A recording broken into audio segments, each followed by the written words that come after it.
to our Power of Branding seminar, and we're also equally excited about that as well. And we've been able to put together a group that has just been outstanding. Now, to help moderate and to lead this discussion, we asked a person that many of you may know in his role as a past chair of the board of the Providers Council. And you may know him as the chair of our Communications and Media Committee, which has done a fantastic job. He's also the president and CEO of Baco Human Services, where he's been for, since the late 70s, and has grown that organization to be one of the premier human service agencies in the greater Boston area. You may have known that Stan started off as a direct care worker, working in upstate New York, working with people with disabilities, and sort of grown through the ranks. And we're so glad that we're able to get him over here. But what you may not have known about Stan is that he probably came here to this meeting today riding on the back of his farm. That's Stan Connors. Ladies and gentlemen, we welcome Stan to the podium.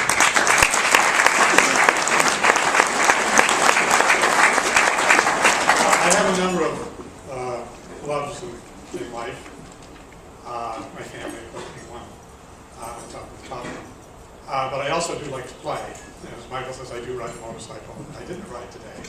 But I will say, God, New England is almost as good as California, because last Friday I took the day off and I went skiing in Wildcat. Top to bottom, great spring skiing. And then Monday I took the day off and played golf. So I could have had the bike out today, but I have been working in this field for about 41 years now, since the early 70s. I've been in Boston since 75, and I've been in Baco for 31 years now. I've served as the CEO for the last 10 years at Baco.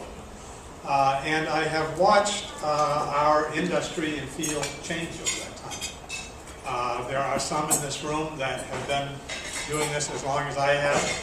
There are many more in this room, and I'm glad to see that have been doing this work for a lot less time than I have. It does seem to me that the panel that we're going to put together in the presentation today is particularly timely. From my perspective, in watching our industry grow in my own career, through the 70s and 80s, frankly, we were a new industry, we were a brand new industry, and there was much more demand for what we provide than there were providers to provide that service. And so there was really not a need for competition. There were plenty of work to go around, plenty of money to go around, if you will. Public funding was there for us. God, way back in the 70s, early 80s, we used to get cost of living increases to contracts. And we were colleagues, and we worked together, but we very seldom had to compete and scrape for money. Things have clearly changed. We're now an industry that's a mature industry. We're not a youth industry any longer. We've been around 40 years, doing wonderful, wonderful work. And we all know in this room that our public supply of dollars, our public support, has been stressed in the last decade or so. Rates have remained the same for most of us for many, many years. We find it harder and harder to increase raises for our staff and to try new programs and do new things. There are many more of us than in the early 70s when Baco came into being. And we find ourselves realizing that we are going to need to compete in a bit of a different environment. Those of you who pay attention to people like the Boston Foundation feel there are too many of us. There is more competition for every type of dollar. Private dollars, public dollars. That's just the reality of our industry and what the reality is going to be going forward. So it's a great turnout today, great interest in this topic, and it doesn't surprise me at all. Because we frankly are all going to need to think about what is our place in this new industry going forward, what is special about us, why should people continue to support our organizations, and frankly that is really all about branding. It's all about finding your niche. It's all about all of those things. And most of us haven't really thought about that, I think. Even a big organization like Baco. A few places have. I see some business here from the home. People know, if you think it used to be wayward children, it was the home.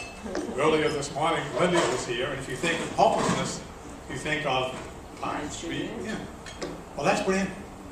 You know, that's what I think a lot of us are thinking about in our own organizations. So I'm excited about the folks that are now going to speak, because I'm going to sit back here, frankly, and I'm going to soak in as much information as I can. I'm going to try to learn. I hope I take something back from this that's going to be helpful from people in the field that know an awful lot more about it than I do. I hope that's what you get out of this. Is what we're as a council are trying to do today, is to frankly give you some information you didn't have before you came in, some things to think about to make your agencies even more successful as you move forward.